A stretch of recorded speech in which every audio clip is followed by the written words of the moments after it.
Each of us has our own unique background and story of how we became a part of Chiefs Kingdom. Our reach is far and wide, with fans all over the world cheering on our Kansas City Chiefs. Everyone donning the red and gold has figuratively signed that mutual agreement and come together for one common purpose. For 76,000 of us at a time, to descend upon Arrowhead, man our stations, let out our loudest battle cry to the tune of 142.2 decibels, and make that stadium rock until our opponents beg for mercy. We are unrelenting in our pride for this city, these players, and this team. This is the show for the Allies, Arrowhead Allies.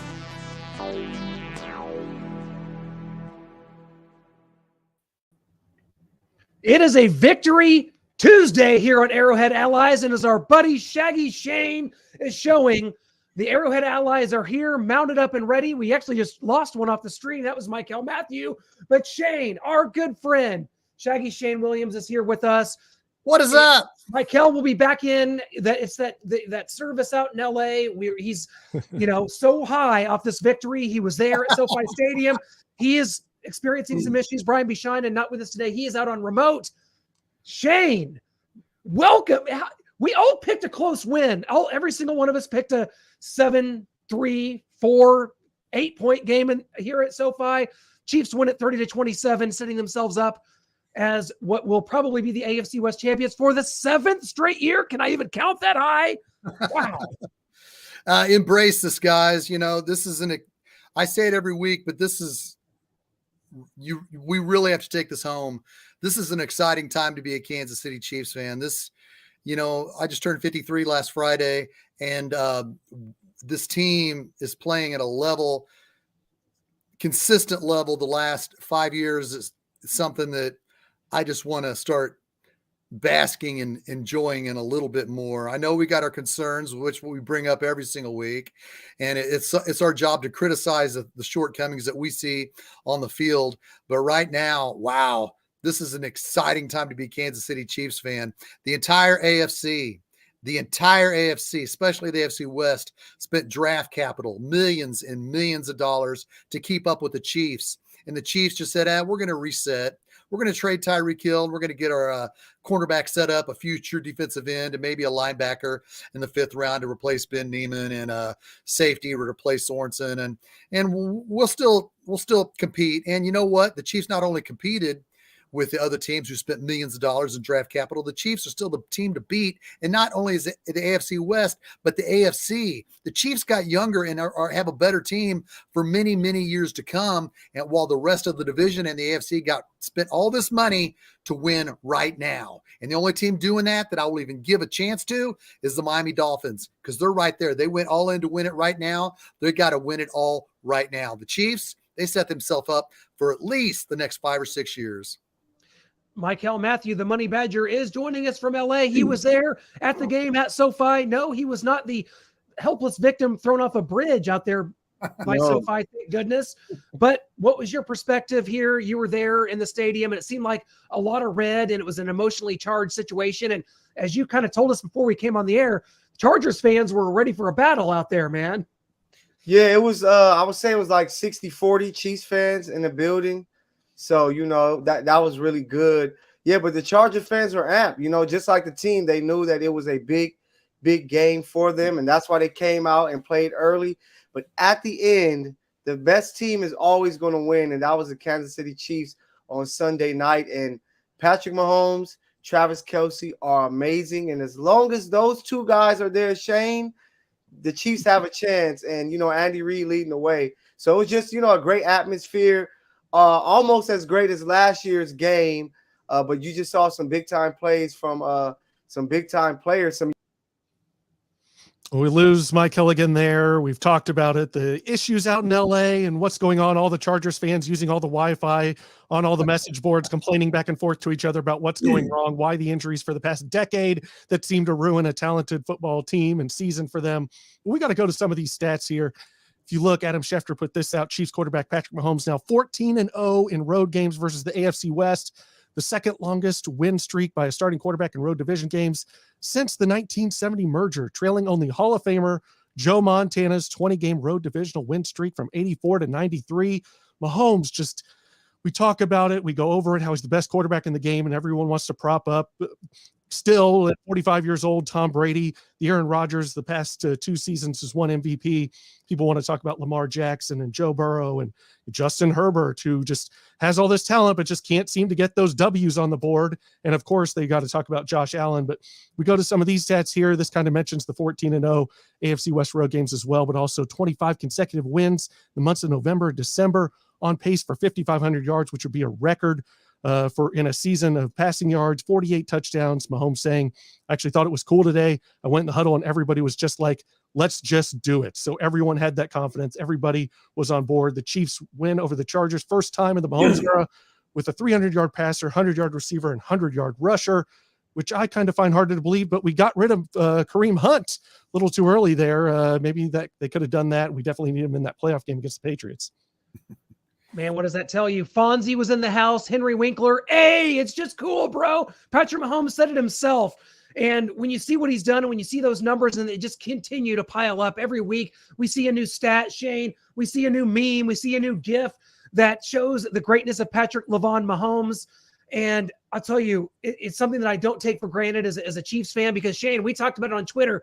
Someone was like, hey, these Chiefs fans out here, you know, they get to go out and watch Patrick Mahomes play every week. You know, they're spoiled, and they're right. But Shane, like we brought up, we also got to watch Steve DeBerg and Dave Craig and Steve Bono and Tyler Palco and Tyler Thigpen and Damon Heward and Matt Castle and Alex Smith play football every Sunday for the last 30 years. This is our time to shine, and I'm basking in it. Guys, basking in the glow, and you can never remove me from this moment. I'm living here forever. Definitely, buddy. Amen. I will say that, amen. You know, what I touched on with you guys 3 or 4 weeks ago, and it re-emphasizes the fact that how the Chiefs stay consistent. And I understand we all have our criticisms, but the Chiefs, 4 straight AFC Championship games at home with 4 different teams. You know, Brett Veach had to get the pieces each year to replace that piece, and this piece. The Chiefs with a younger team are about to be – they're on their way to control their destiny to have their 5th straight AFC Championship game at Arrowhead Stadium, and that's unprecedented. It's unreal. So I pinch myself every day to find out to make sure I'm not dreaming this, but it's something I'm definitely going to enjoy, and I think we all are. Yeah, definitely something you can't take for granted. But Michael, I want to go to you and talk about this game a little bit more, about the Chargers. I mean, the Chiefs go into the game without Juju Smith-Schuster, without McCall Hardman. Kadarius Toney goes down early. We haven't been able to rely on the run game, and yet Sky Moore came up big. You saw Justin Watson with a few catches, MVS when it counted, that last drive there with a catch, maybe a push off, but that's another story for another day. And then Isaiah Pacheco, I thought, had his best game, showed that he had that ball carrier vision we've been saying has been lacking in the backfield. Haven't seen how Clyde Edwards-Helaire. You see it in McKinnon and spurts, but Isaiah Pacheco showed that vision, hit the right hole at the right time, and runs with force. Yeah, man. The Chiefs, they just found a way to make it happen, and they really was like, we're going to run the ball. Like, we have to run the football to make it easier on, you know, Patrick. And they did exactly that, man. Pacheco was amazing. I haven't been the biggest fan of that guy, but he just gives the Chiefs a different type of burst out of the backfield. So when you can get 30, 40 yards rushing on a drive, it makes it that much easier for, you know, Patrick Mahomes on any given drive. You have to take advantage of it. And, you know, they did exactly that. Like, the Chargers came in giving up nearly 1,000 yards rushing per game, like 5 yards per carry. So they really said, hey, we're going to run the ball. They stopped a little bit in the first half. Second half, they got back to it. But I think it was the defense. The defense did their job. They only allowed 7 points in the second half. The pass rush is looking the best it has been in some years. And the defense did its part to make things happen, make the plays when needed. And that's who ended the game. You know, the Chargers had 40 seconds, all 3 timeouts. But Nick Bolton went out there and made a big-time play. Deion Bush as well. And the Chiefs made it happen. So much kudos to the defensive side of the ball for making that happen. Noah, I've got to go to you here because this Chargers team and this franchise seems to be an enigma. Justin Herbert comes in. He's now 2.5 years, more than 2.5 years into starting for the Chargers. When you see greatness and we see Patrick Mahomes explode on the scene in 2018, Josh Allen did the same early in his career. Joe Burrow in his just second year starting gets the Bengals to a Super Bowl. Justin Herbert, to me, doesn't have a signature win unless you count last September at Arrowhead Stadium. Year 3 without a signature win, without a playoff appearance, and now they're 5-5 and a logjam in the AFC West. I don't know what this LA Chargers are. No, I mean, they're an injured team. They're a team that just kind of implodes upon themselves, and they don't know how to win, and they don't know how to win the big games, the important games. They can pull one off here and there, but they're skating by with the likes of the Falcons. They're needing a late fumble by the Falcons. Back and win. The Browns, yes. And then they get in these big games. They play tough. They play close. They have talent, but there's just some injuries here and there. And Mike Williams went out again with an ankle. Joey Bosa wasn't there. They just always, for like the past decade when Phillip Rivers was there, they'd be the most talented team in the AFC West. But there's injuries and they just can't come up big when it counts. And that's what you've seen out of Andy Reid, Patrick Mahomes, and Travis Kelce. When it matters most, when the lights are the brightest, when they're on national TV in front of the world, they show up and the Chargers don't. I didn't like Justin Herbert coming out of the draft when he was coming out of Oregon. I just saw him lose to like Arizona State late in the season. They weren't a good program, still not a good program. And so I just didn't like what I saw. Now he's come out and he's been more impressive than I saw in college. He's got the big arm. He's got all the physical tools, the talent. But those games, the games that you have to win and the big games when everything's on the line, he just doesn't show up. I don't think he has that. He's got all the tools, all the physical traits. He's fun to watch out there. He's got a rocket arm. He can drop back and throw that touchdown to Josh Palmer in the end zone to go up 27-23 there, falling off his back foot and just rocket it in there. But when that final drive comes, you're not going to get it from him because he shrinks in the big moments. Well, we're reaping all the benefits, and that's all that matters. 3 games up, technically a 4-game lead, guys. But there's a log jam here now in the AFC, and let's look at this. Chiefs 8-2 right now, the 1 seed. And this is how the current seeding would play out from top to bottom. Chiefs, Dolphins, Titans, Ravens, Bills, all at 7-3. Your division leaders are Chiefs, Dolphins, Titans, and Ravens. Right now, the Bills are the 5 seed with the Patriots and Bengals there at 6-4. You've got the Jets on the outside looking at 6-4, Chargers at 5-5. This is really a log jam, and it's going to be interesting to see with just 7 games to go how this plays out. I mean, Shane, do you look at this and see any other team sneaking in there? Do you feel like the Jets, maybe with Zach Wilson, the way that's going, probably not going to make the playoffs yet this year. And the Chargers, they're 5-5. They're on the outside looking at it. Man, this AFC is a log jam, my friend. It is. And the Dolphins, as I alluded to, are playing at a high level. My only question is, can they make it consistent? You know, this is the first time we've seen this out of Tua. It's a rookie head coach. So I look at it in totality in the schedules. The Baltimore's got an easy schedule. Mm-hmm. And they nearly blew it last week against Carolina. I couldn't understand why that game was 3-3 with 5 minutes left. Apparently there was crazy wind, so it was really hard to throw the football. The wind was taking it everywhere, so it just had to be a like a normal game for Lamar. It's yeah, it should have gone fed right into the Ravens' hands. So, but I like Baltimore because of the coaching staff and their season. Justin Houston, he's not playing every game, but it seems like the games he is playing, they got him on a snap count that works well for not only Justin Houston, but the team. I respect and fear Baltimore and Buffalo. Tennessee, I respect them. We beat them, though, in the AFC Championship game, but they seem to be if my order of preference is Baltimore, Buffalo, in Tennessee. Those are our top 3 teams we got to stand on top of. Yes, the Dolphins are undefeated with Tua. Yes, they're right there. They're 7-3. But I think once they start going to Buffalo and when they face other teams in their division, I don't think that they will be able to. I think that situation will play itself out. And I think the Chiefs, the Bills, and the Baltimore Ravens will be battling out for that 1 seed. We got it. We control our own destiny. We're playing I can't believe this game when I bought my tickets in the summer that when I knew I was going to go to the Chiefs and Rams game, I thought, man, this is going to be an awesome game to go to. I mean, don't get me wrong. I'm glad this works in the Chiefs' favor, but the Chiefs got a layup they have to take advantage of this Sunday, and we're going to get to that. But specifically to your question, no, Clint, I like Chiefs, Buffalo, Baltimore, and Tennessee as the top 4. And just to look at the bottom there, I think that we might get an AFC West team to sneak in there at the bottom. I don't trust the Patriots. I don't trust Mac Jones at all. You have defensive coordinators as offensive coordinators. I just don't think it's going to work. It's just taking advantage of some of the easier games that they had. I don't trust in Wilson with the Jets. So I think if the Chargers and even, shall I say, the Las Vegas Raiders can get on a little bit of a run and win some games, that they may be able to sneak in at the end there and get that 7th spot, just because I figure that the AFC East 2 teams will kind of fall off. So don't be surprised if you see the Chargers or the Raiders sneak in and get that 7th seed. Well, if it's the Raiders, I will be surprised. Sorry, Michael. So. Yeah, the Chargers. Yeah, if it's I'd take the Jeff Saturday led Indianapolis Colts to get that last spot before I would the Raiders. I'll tell you that right now. Aren't they only they're 2 games back? So, they got their schedule isn't too crazy.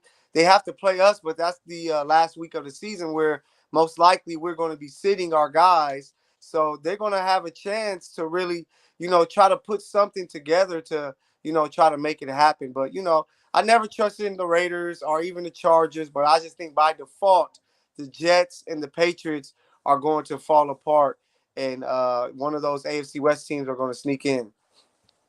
Yeah, Kevin just had a good comment up there, and I want to go to you, Noah, on this.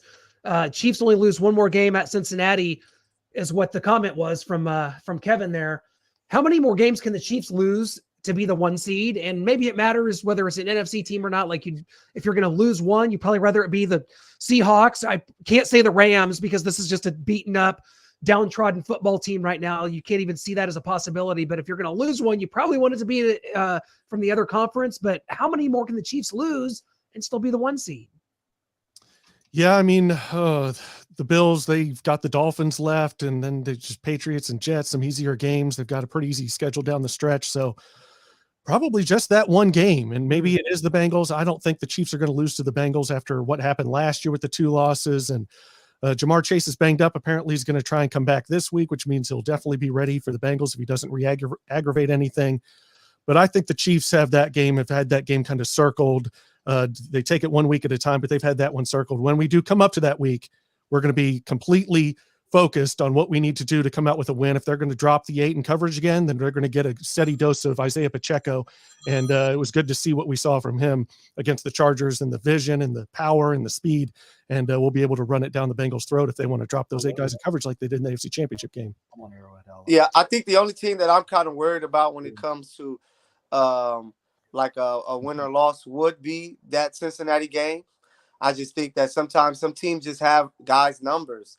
And, I know the Chiefs are going to be really focused. So we're going to see with that. But other than that, to be honest, I think that the Chiefs can take care of business against everyone else because, the Chiefs are going to get healthier. We're going to get McCole back. We're going to get Juju back. It looks like they found out something with the running game. Our defense is still improving. These young guys are going to take their lumps, but they're only gaining more confidence and getting better every week. Chris Jones is playing for possibly Defensive Player of the Year that I think the Chiefs can possibly win out. And if that's the case, I think their one loss will come in the final week of the season at Vegas because it's like we have nothing to play for.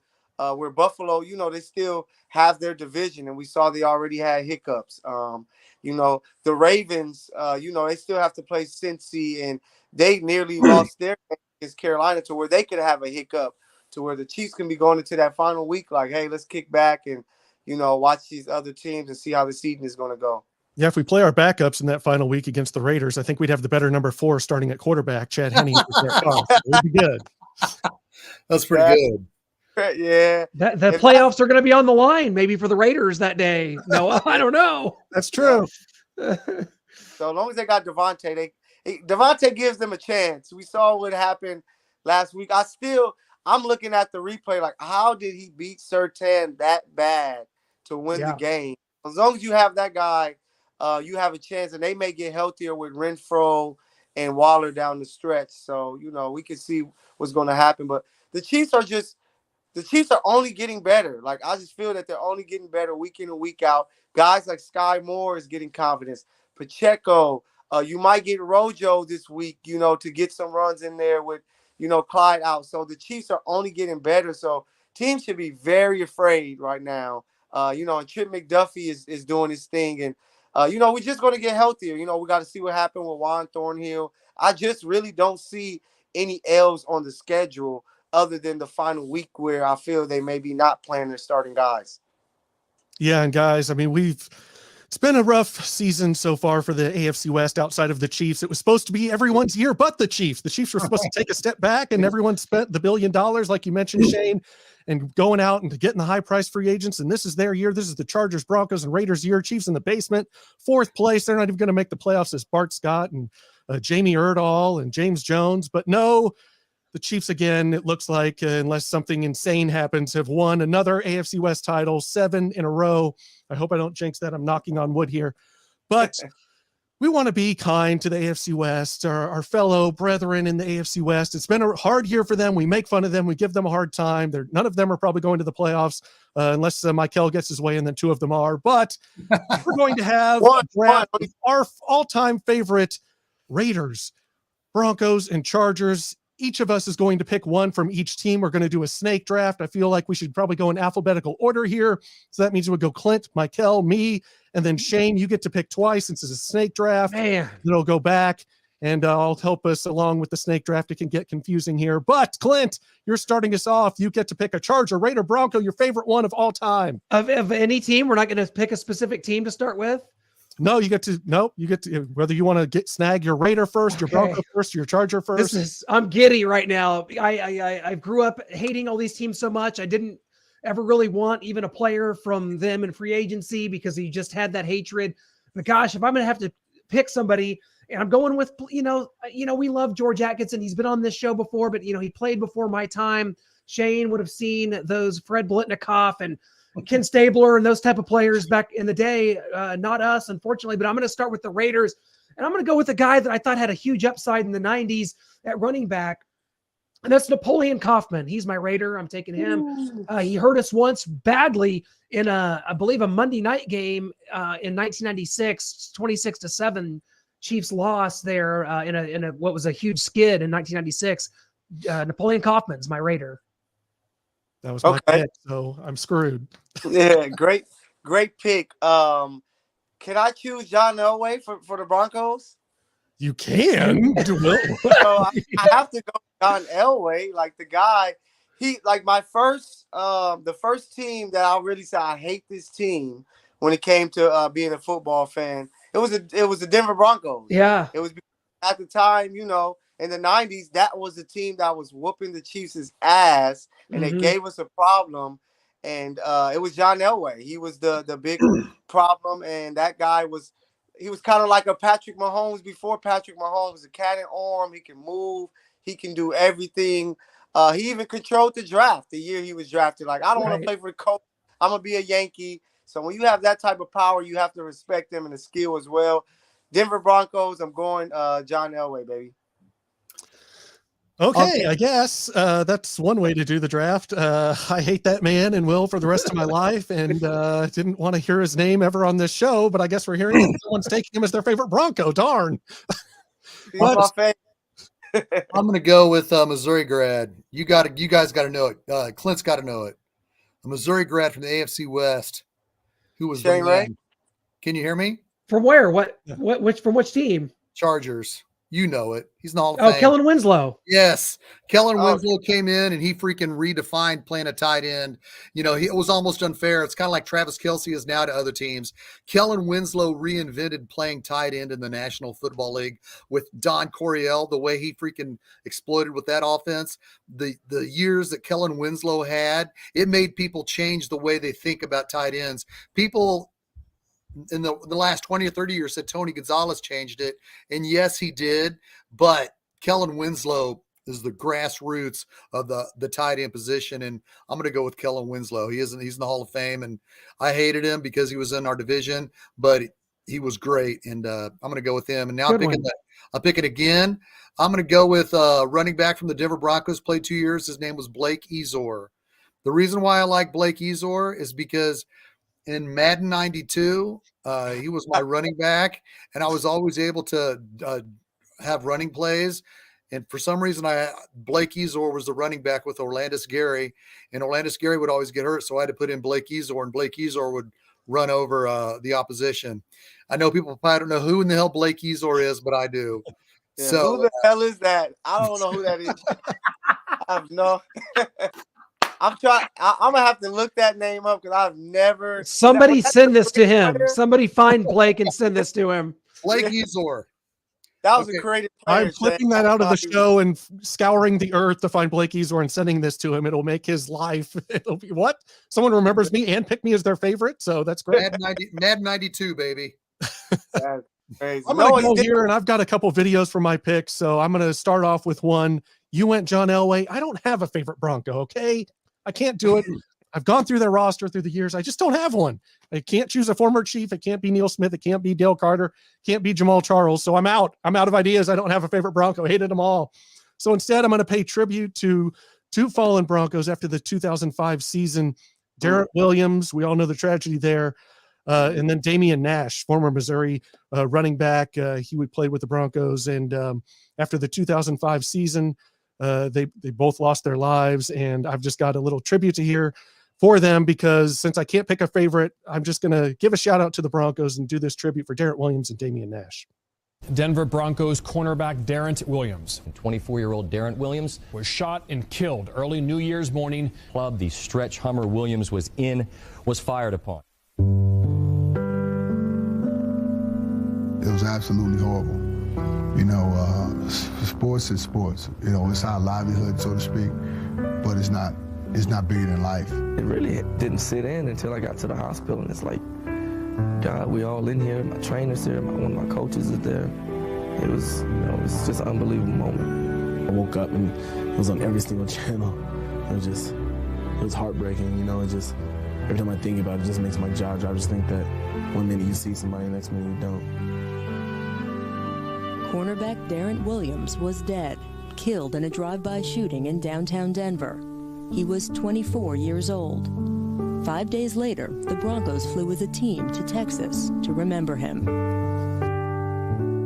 Because you think in 2 years, all right, you're a young kid, you aren't going to have that much of an impact, but he did. He had a great impact on this whole organization. He always picking my brain about something, and it hurts me that, I lose him like that, because I didn't get the opportunity to push him over the hump and to see his career progress, and, that really bothered me.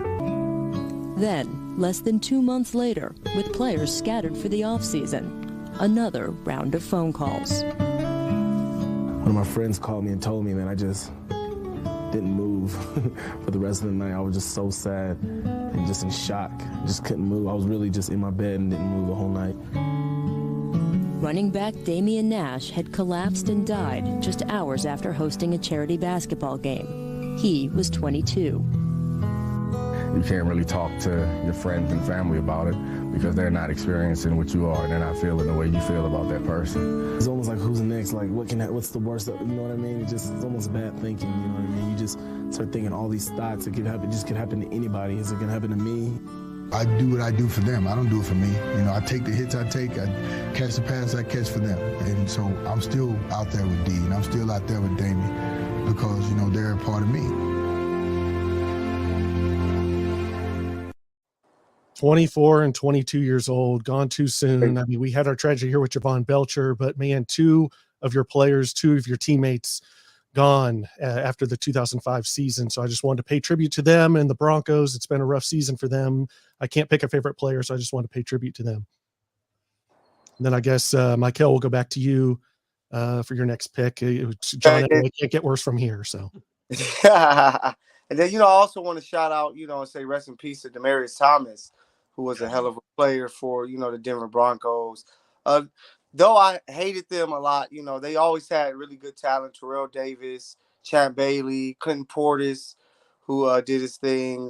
So shout out to them. But for my Raider, I'm going to go with the one and only Charles Woodson. That guy was incredible. Then he went to Green Bay where he won Defensive Player of the Year. and came back to the Raiders, and he was just an instant impact. Um, he should have been known for a huge strip fumble that led to the Raiders possibly making it to the Super Bowl. But the Tom guys, which are the referees, helped Tom Brady and the Patriots go to the Super Bowl, and they came up with a tuck rule. So Charles Woodson, man, he was one of those guys that always stood out, even with the Raiders, man. So I'm going to go with Charles Woodson for my all-time favorite Raider. Man, that was Woodson's a dang good pick. Way to go, Michael. And I see some people talking on the scroll saying Marcus Allen. I can't say he's my favorite Raider because the way they treated him brought him to Kansas City where he was treated much better. So, but it's valid. It's a valid pick. But I got to go with Ken Stabler. It's what I grew up with. I grew up hating. I grew up hating the Raiders because of Ken Stabler. He epitomized Oakland Raider football, and I want to thank you guys. It meant a lot to me to be on there with George Jackinson a month and a half ago. That was really cool. Absolutely. Because the Raiders are our rival. It's just like the Royals, Yankees, Kings, Lakers, Chiefs, Raiders. That's our rival. And when you see Ken Stabler, I'll always remember, man, I hate the Raiders. And he epitomized what they were about. So major respect for the snake. God, something about seeing those NFL films with his hair sticking out of the back of the helmet. And right. He had Fred Blitnikoff with the stickum green all over his white Raiders jersey. Man, those images are just lasting. And I feel like I'm an old soul that I was born in the wrong era, Shane. You can attest to that, seeing my musical taste. But yes. I guess you're really 53. Tell me you're really 53. Exactly, I am. I have the hair to prove it, buddy. I guess okay. So I'm gonna have to pick a favorite Bronco that was also a Raider, and that also I never saw play in Denver, but I became well aware of him thanks to a little role he had in a film called Ernest Goes to Camp. I'm talking about Lyle Alzado for the Denver Broncos. He's my Denver Bronco because that film was so impactful that I had to figure out who this guy was. Is he a pro wrestler? Is he on steroids? Is this guy a maniac? Yes, to all the above. He should have been a pro wrestler. Definitely on steroids. Definitely a maniac. Man, I just see him right now in those Broncos and Raiders jerseys later, and he just epitomized like the NFL of like the 70s to me. So I'm gonna go with Lyle Alzado as my Bronco. So you guys have to be making these guys up, man. I've never heard of these players. Lyle Alzado is pretty huge. Oh man, Lyle Alzado. Yeah, his 3 Mile Lyle. He was Bill Romanowski before Bill Romanowski.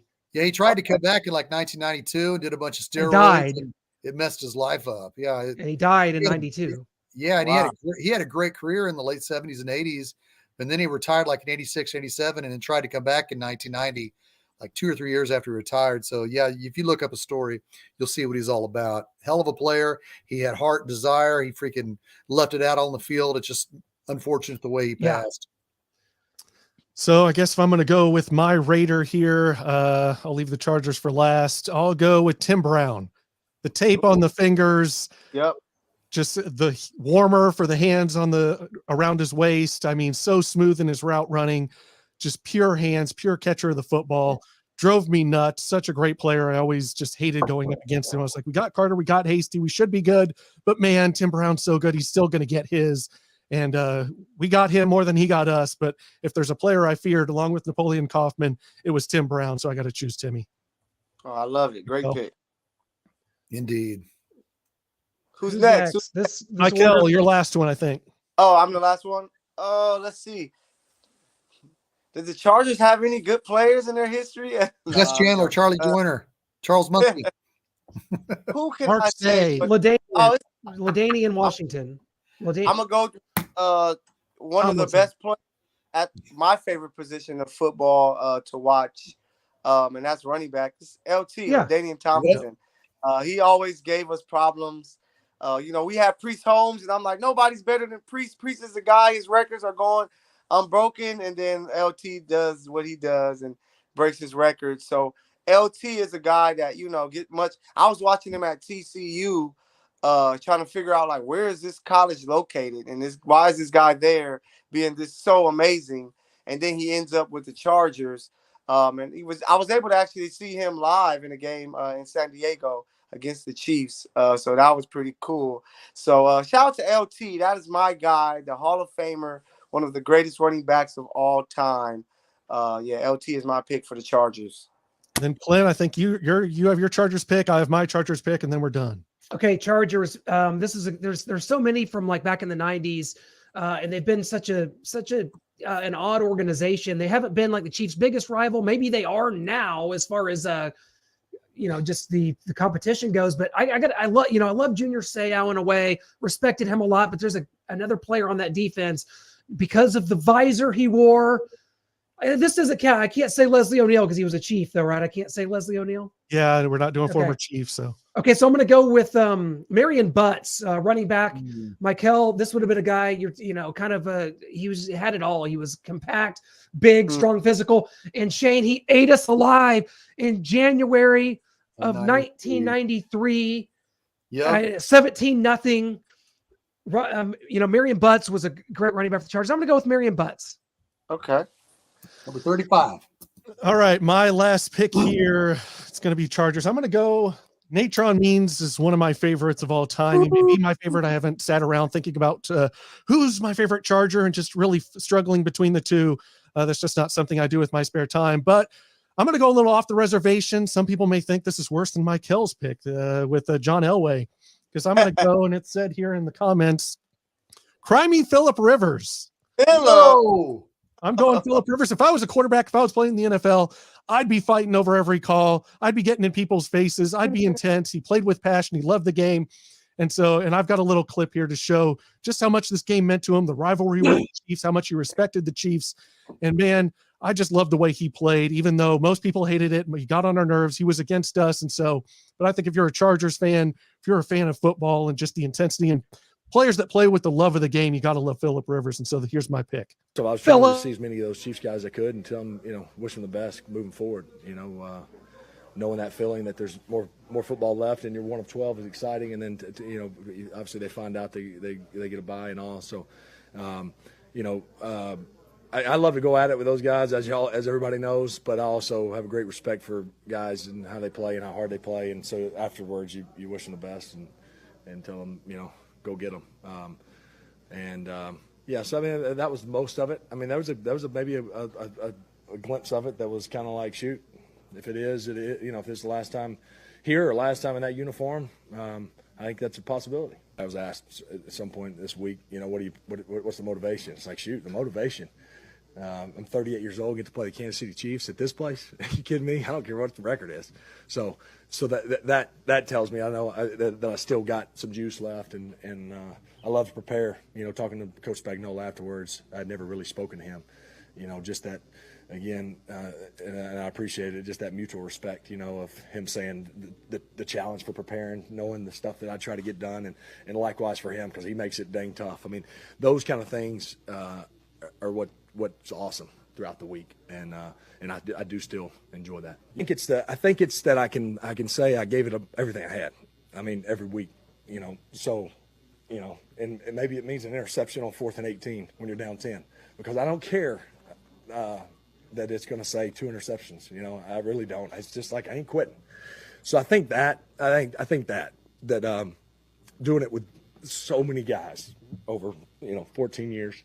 And going to the locker room, win or lose, and I can say, "Dadgummit, we're short.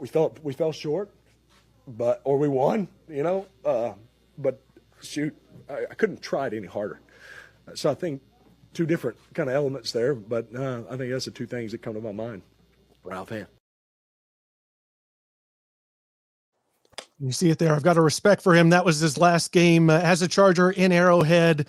They come out with the loss there, throws an interception, like you said, on 4th and 18 there, which he did quite often. But he gave it his all. He's got a passion, a love for the game. I don't think he's a Hall of Famer, like a lot of people kind of speculating that he might be a Hall of Famer, but I just love the way he played the game with the passion and love for it, because there's some guys out there that don't have the love for the game. They do it for the paycheck. And Phillip left his heart out on the field, left everything he had out there. So I respect him. I want to see him in a studio so badly. I think he'd be great as a studio analyst, and I hope that happens someday. There's not enough money in the world. We saw how horrible Drew Brees, Alex Smith bites at it.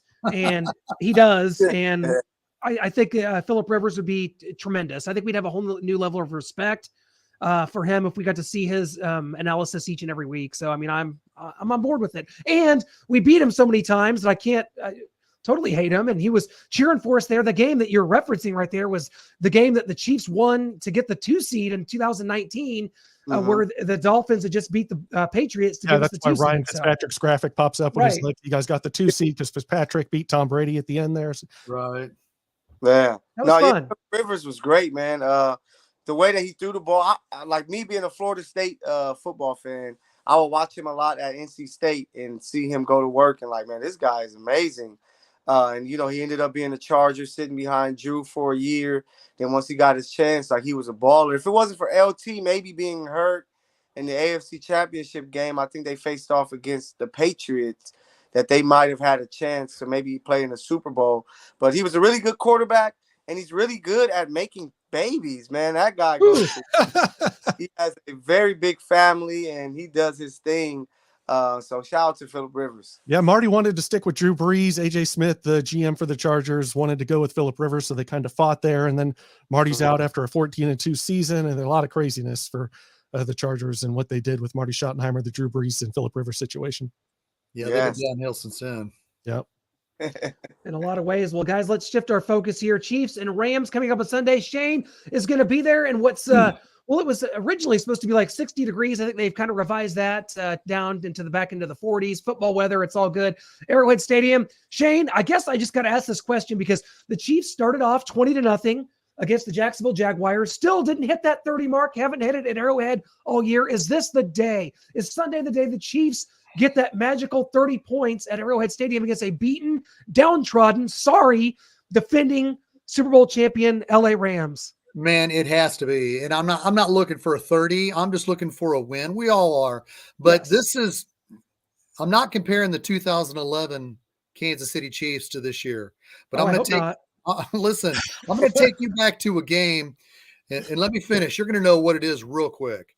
The Kansas City Chiefs started off the 2011 season 0-4, then won 4 games in a row.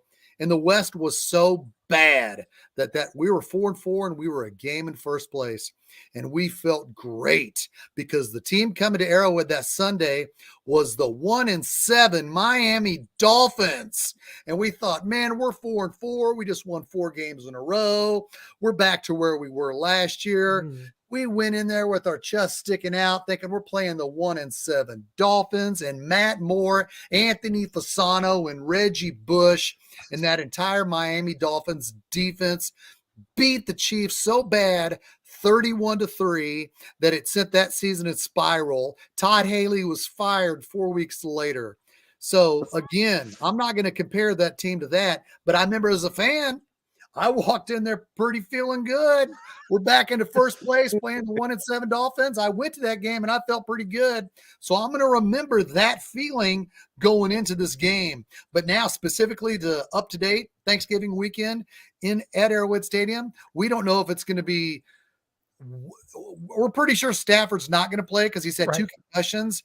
And we're not sure if their second string quarterback's going to play. I know Michael is going to break it down a little bit because he's out there in Los Angeles with them. So there's some concern. They just released their best running back, their linebacker. They still have Aaron Donald. So even if Clyde's out and Pacheco and Rojo finally gets to play, I don't see us having a great game on the ground because I respect Aaron Donald in that front 4. They still have Ramsey as one of the best cornerbacks. I think I'm positive the Chiefs can devise an offensive scheme to counter those 2 talents as well as the Rams defensive front.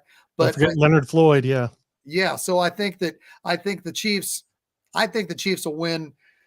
They should get 30. I'm going to go 30-10 because I think the Rams will come out and they'll score on their offensive drive no matter who's quarterback because Steve Spagnuolo likes to see what the offense has to offer, regardless if they go right down the field and score. Then he's like, okay, this is what they like to do. This is their tendencies. Here's the adjustments we'll make. And the Chiefs will go on to win 30-10. What do you think, Mikhail? Am I accurate? Shane, you're actually being way too nice about what these Rams look like right now. You're out there. Tell me what you see. Yeah. Like their 4th left tackle The backup quarterback, I can't think of his name right now, but he's out with a neck injury, so he's been inactive for a while. So it looks like third stringer Bryce Perkins is going to get a look maybe for the rest of the season. They don't have Cooper Kupp. They just, waived and I think it's going to be, we're talking about 30 points. We might get 50 points, but I have the game 41-10. I just think that the Chiefs are going to come out and smack these guys up. The Rams pretty much know we're not about to do anything major this season, so we don't want to go out here and do anything dumb and get hurt. Aaron Donald has had a tougher time with no Von Miller. People are attacking Jalen Ramsey, so it's just not the same Rams team. They're nowhere close. They're traveling from here in LA to go to Kansas City where it's cold, where they're used to, really great weather here in Los Angeles, California. It is going to be embarrassing for the Rams fans. I can't wait to see all the Rams fans that I know, just so that, I can prepare them for this nightmare of a game that they're going to have. I may even wear an Undertaker outfit every time I see a Rams fan, let them know that they will be put, in a tombstone power driver. It's going to be over quickly. It's going to be the Chiefs, 41-10, an easy game. We may see Chad Henne actually throw some passes in the fourth quarter. So that may be something to look out for. Man, you guys, the Rams, the 2021 Rams may go down as one of the more random Super Bowl champions of all time when you look back in history, right up there with like the 2017 Eagles as just the hell did this happen type situation. You could also throw the 2015 Broncos in there, to be honest. But the Chiefs have some question marks, and I got to see as the week progresses who's practicing. Juju, what's his health? Is he still in concussion protocol? We'll see what the injury report starts looking like tomorrow. Who practices? Who doesn't? Kadarius Toney, the hamstring. Shane, you've talked about it. Does he need to go on IR? Is this going to be something lingering? Does he need to sit? Actually, Justin Watson hurt his hand in the game against the Chargers. Mecole Hardman's still out for 3 more games at least with his abdomen injury. That's very, very concerning. I'm not sure exactly what's going on there. The Chiefs maybe have a bit of a body issue, but what we saw, especially late in the game, Patrick Mahomes taking control, threw the 3 touchdowns to Travis Kelce. He targeted different offensive players all game. We saw Sky Moore completely kind of come out of his shell, 60 yards receiving. Jody Fortson with a big catch. I think the Chiefs have enough bodies to make this party time. What Arrowhead has missed, we have not had a game, and this is perfect weekend for it because Thanksgiving weekend is my favorite weekend in sports. You've got college football reaching its crescendo, rivalry games, the NFL's in full swing, college basketball starting, there's tournaments everywhere, and best yet, there's no baseball. I think the Chiefs do get that 30 mark, if not just barely, and win this game something like 31-16, and maybe there's a little bit of a party out at Arrowhead Stadium, something that has been rare here this season. Yeah, I think if their backup can play John Wolford, then you could see the Chiefs struggle to get to 30, probably another 27-13 type of game or something from the Chiefs. But if it is Bryce Perkins, their third string, I think they're going to get to 30 because the defense is going to score, and because Bryce Perkins is going to be lost, not being able to convert third downs, more punts, more opportunities for the Chiefs offense if it's Bryce Perkins. So when the Chiefs are on offense, yeah, Aaron Donald's going to get his. He's going to get his no matter what. Leonard Floyd against Wiley Orlando Brown can create some issues, but Jalen Ramsey struggled this season. I know he's a big name, and he's known as a lockdown corner just over there on an island, shutting that side of the field down. I don't think that's the case this season. You just want to assume that because he's the big name, but he just hasn't played well this year. And so I think it is going to be a party at Arrowhead, at least a 14-point victory. Whether it's Wolford, I think it'll be bigger. If it's Bryce Perkins, maybe a 20-point victory there. So I think it is going to be a party at Arrowhead, and hopefully we can get to that 30 mark and have a party at Arrowhead for the first time all season, folks. And maybe try to get this turnover margin closer to 0, because right now, guys, it's still -3, which is mind-boggling. And the Chiefs forced 2 turnovers. A good shout out to you, Nick Bolton, former Mizzou Tiger, one of the most instinctive linebackers I've ever seen. What's that? If our running backs can stop fumbling. Right, yeah. If you're, but the Chiefs turnover margin is -3. They gained 1 up after going with 2, forced 2 on Sunday night, but they gave 1 up. So this turnover margin's got to improve. And Shane, you've talked about it all year. These young corners, this young secondary has been growing and learning on the fly. Well, it's time to start turning some of that into picks and touchdowns. And we got to see that happen. Haven't had one since Jalen Watson week 2. So yeah, they got to locate the football, get their head around, locate the football. Josh Williams, Got a little Yes. roasted there at the end by Keenan Allen, veteran move, hugged the sideline, then Yeah. swim move back into the inside, taking Josh Williams by surprise, diving for a ball, which again apparently is a thing. McCall Hardman keeps telling me it's not, but it is. I've seen it every week against the Chiefs, whether it's Marvin Jones and the Jags, whether it's Keenan Allen's Chargers. It is allowed. It is a rule in the rule book, NFL rule book. You can dive and catch a football. So hopefully the Chiefs can do that at some point. But it keeps For happening against us. all of you fantasy players out there, fantasy football, please go and sign the Chiefs defense if you can, because this may be a week that they might score you 20 points to pick you up a big victory, especially if Bryce Perkins is the starting quarterback. I can't tell you other than Allen Robinson, I know they have Tutu and guys like that, but it's not the same. The Chiefs defense has seen way better receivers. Their running back room is very bad right now. This is the opportunity for the Chiefs to make it happen. And Noah, be nice to McCall. Shout out to McCall Hardman. He hopped in. We had a Chiefs Twitter Spaces, and he came and joined the Spaces and spoke. So shout out to McCall Hardman. Hitting people up for a TV since he broke his. Is that what he was doing in there? That was weird. Yeah. If I'm throwing a temper tantrum, I wouldn't put it on social media, but that's just me. Or break a TV. There's so many other more inexpensive and less costly things you could be breaking. I know I broke a freezer mug in 1997 when the Chiefs lost week 1 to the Broncos 19-3 or whatever it was.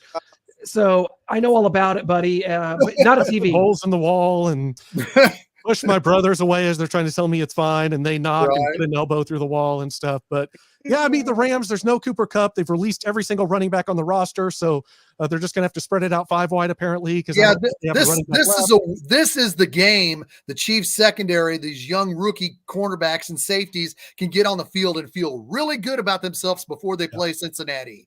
This is that game. You go out against an inexperienced quarterback, not starting wide receivers. You go out there and play with confidence. You gain that knowledge of what you feel, and you feel really good about yourself because you're going to need that confidence on the road the following week in Cincinnati.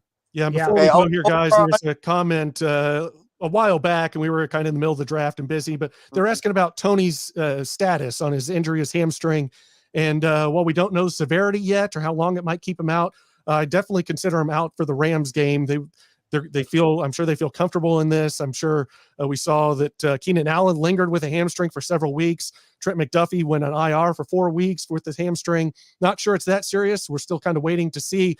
But no matter what, I think they probably keep him out, get him ready for that Bengals game if he can go for that, and feel confident that with the guys they have, what they just showed against the Chargers, they can do that against the Rams and get the W while getting some of these guys healthy for the Bengals game. Good point. Andy came out today, and he said that it isn't a serious one.